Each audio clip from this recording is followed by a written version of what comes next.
Meus irmãos, a paz do Senhor Jesus. Eu sou o Leandro Fogaça, seja muito bem-vindo aqui no canal Ponto de Partida. E hoje, de uma forma simples e objetiva, quero fazer uma exposição sobre as 7 igrejas do Apocalipse, localizadas na Ásia Menor.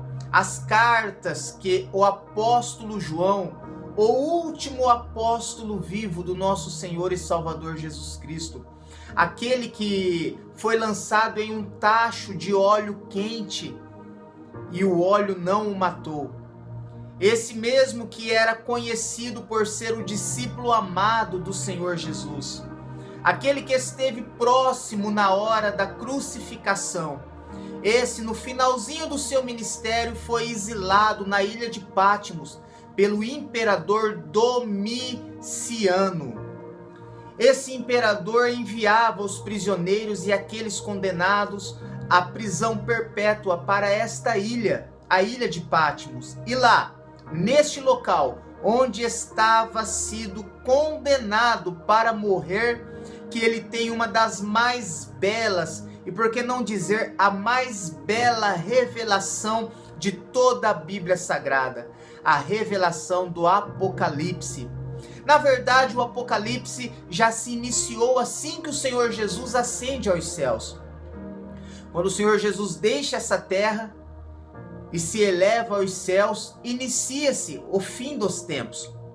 E João, lá na ilha de Patmos, em um momento de solidão talvez, ele ouve uma voz, como uma voz de trombeta, o chamando. E quando ele se vira, ele se depara com uma visão de 7 castiçais de ouro. Castiçais que brilhava. Castiçal, para quem não conhece, hoje nós damos o nome de abajur. E no meio desse castiçal, um semelhante ao Filho do Homem, os seus olhos como chamas de fogo, seus cabelos brancos como a lã, vestido de um linho fino, e em seu peito um cinturão de ouro, os seus pés como latão reluzente, e a sua voz como voz de muitas águas. Era o próprio Senhor Jesus Cristo se mostrando para João, mas desta vez não como a última visão que João teve do Senhor Jesus, quando ele estava no madeiro, quando ele estava sendo crucificado, mas agora a visão do Rei dos Reis, do Senhor dos Senhores, daquele que é digno de receber toda a honra, toda a glória e todo o louvor. E ele diz a João: João, escreve tudo o que eu vou te mostrar. Envia uma carta às 7 igrejas. Tudo que irei te mostrar sobre os acontecimentos de agora e do fim dos tempos. Isso aconteceu em meados dos anos 90, após a ascensão do Senhor Jesus, após o nascimento do Senhor Jesus, meados dos anos 90. E quando o Senhor Jesus pede para João escrever essas 7 cartas às igrejas do Apocalipse, não existia apenas essas igrejas naquela época, mas o Senhor Jesus, em sua onisciência, ele viu que cada igreja estava vivendo um período, e este período representaria um momento do cristianismo na história da humanidade. Aqui nós vamos ver que cada igreja representa um período da religião cristã. Nós entendemos que existem várias religiões. Existem o cristianismo, a qual nós pertencemos, existe o hinduísmo, existe o islamismo, existem várias religiões. No entanto, dentro de cada religião existem várias denominações. Por exemplo, dentro do cristianismo, existe a denominação Assembleia de Deus, Ministério de Madureira, a qual eu faço parte. Existe a denominação do Evangelho Quadrangular, existe a denominação do Nazareno, existe a denominação, a igreja, a denominação dos metodistas, dos presbiterianos. Então, Todos servem o mesmo Deus, todos têm como Senhor o Senhor Jesus. No entanto, são denominações dentro de uma religião, a qual é o cristianismo. Então, nessas cartas, elas não foram enviadas, elas não estão simbolizando aqui denominações, mas o período do cristianismo na sua história, em toda a sua existência, desde o início da igreja, na cruz do Calvário, até o arrebatamento, quando o Senhor Jesus vier buscar a sua noiva. Vamos lá, meus irmãos, para a primeira carta, a carta de Éfeso. Éfeso representa o período da história do ano 33 ao ano 100. E Éfeso representa a igreja do amor, a igreja primitiva, a igreja do evangelho genuíno, onde as pessoas realmente se convertiam ao evangelho. Existia uma conversão. A palavra conversão significa você está indo em uma direção e mudar a direção totalmente o oposto, ao contrário de onde você estava indo. E a igreja de Éfeso, ela representa o período do amor, período da igreja primitiva, onde a chama do evangelho estava ardendo. Hoje ainda arde, mas no período da igreja primitiva, dos pais da fé, ardia com mais intensidade. Esse é o primeiro período da igreja, o primeiro período do cristianismo na história da humanidade. O segundo período, nós vamos falar sobre a segunda igreja, a igreja de Esmirna. A igreja de Esmirna representa o ano 303 a 313 na história do cristianismo após o nascimento do Senhor Jesus. E o interessante, uma passagem que nos chama muita atenção, no verso 9, o Senhor Jesus diz que na cidade de Esmirna existia uma sinagoga de Satanás. E o que representava essa sinagoga de Satanás aos olhos do Senhor é que Nero, o imperador Nero, ele constrói o primeiro templo em sua homenagem, requerendo para si a adoração. Nós entendemos que toda vez que um ser humano requer adoração, ali nasce uma sinagoga de Satanás. O ser humano não nasceu, não foi feito para ser adorado, mas para adorar. Ele não foi feito para receber louvores, mas para louvar ao Rei dos Reis e Senhor dos Senhores. A terceira igreja, a igreja de Pérgamo, representa o período do ano 303 ao ano 500. E também no verso de número 13, o Senhor Jesus diz que na cidade de Pérgamo existia o trono de Satanás. E também o imperador César construiu um templo em sua homenagem. E da mesma forma como Nero fez, o imperador César Augusto queria para si a adoração, querendo ser reconhecido como Deus.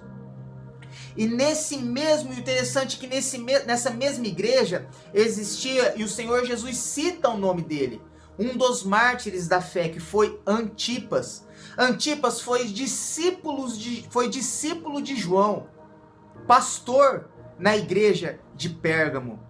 E o interessante é que na igreja de Pérgamo, Antipas sendo um pastor reconhecido pelo próprio Senhor Jesus, ainda existiam as pessoas que seguiam a doutrina de Balaão, os ensinamentos que eram considerados os ensinamentos de Balaão, aquele que profetizou contra Israel.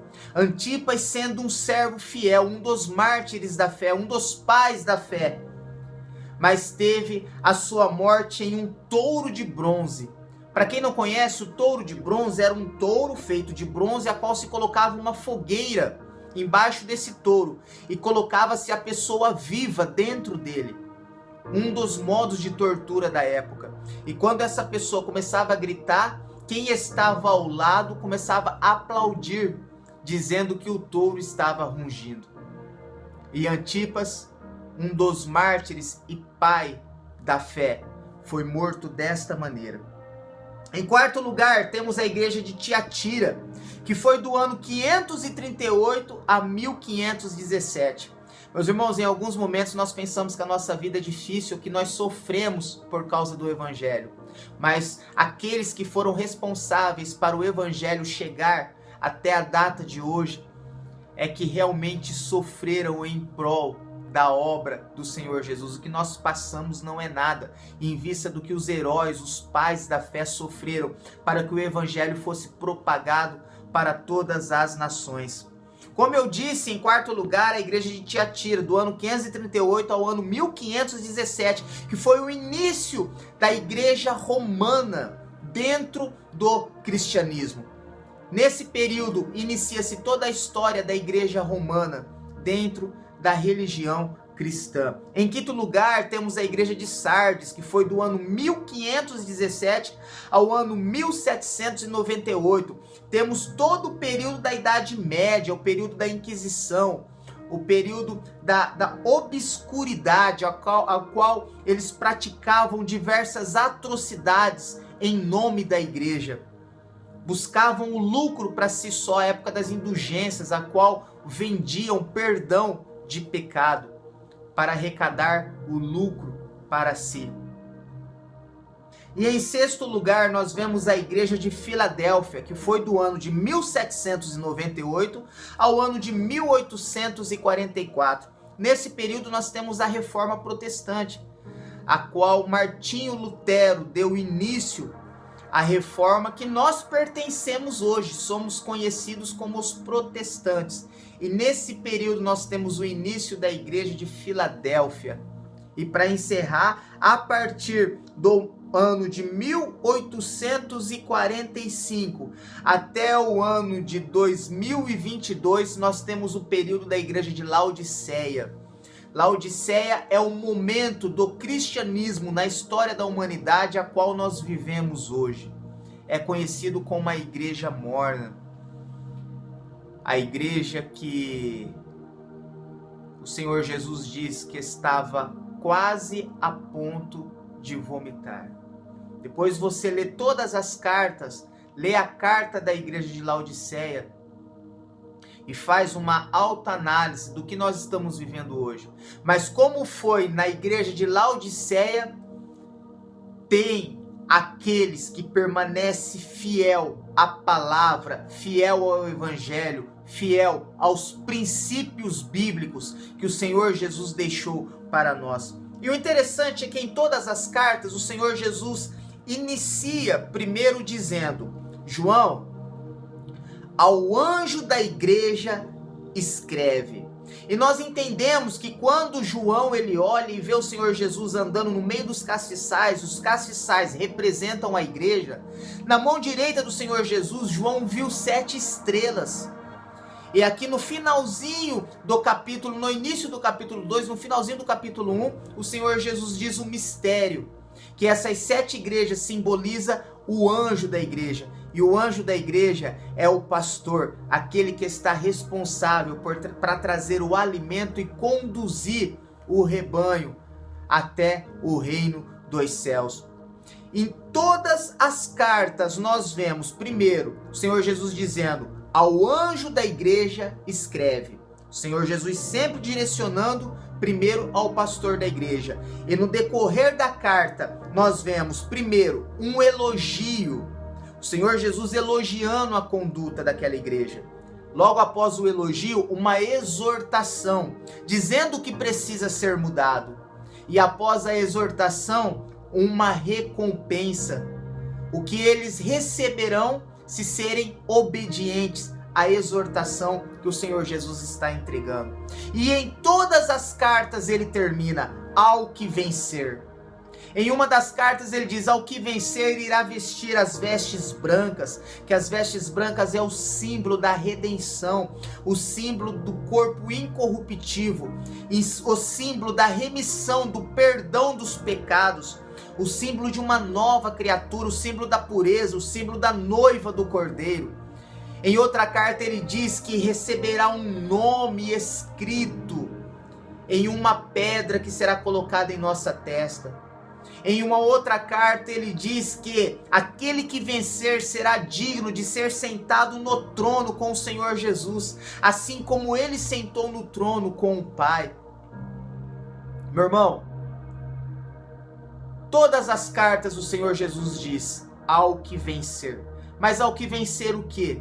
Aquele que vencer o mundo, aquele que vencer o pecado, aquele que vencer o desejo próprio, aquele que vencer as suas vontades, aquele que vencer os pratos que são oferecidos diariamente para nós, para que nós venhamos nos afastar do que o Senhor Jesus tem para a nossa vida. Meu irmão, pratique a renúncia. Escolha viver uma vida digna aos olhos do Senhor Jesus, a qual você terá sua consciência tranquila. Pratique a renúncia. E um dia estaremos juntos, desfrutando de tudo aquilo que o Senhor Jesus nos promete. Estaremos juntos lá na festa de casamento nos céus, entre a noiva e o noivo, as bodas do Cordeiro. Ao que vencer, dar-te-ei de comer do maná celestial e de ser digno de sentar no trono junto com o Senhor Jesus. Deus abençoe você, Deus abençoe o seu lar, a sua casa, a sua família, e até a nossa próxima exposição, querendo Deus.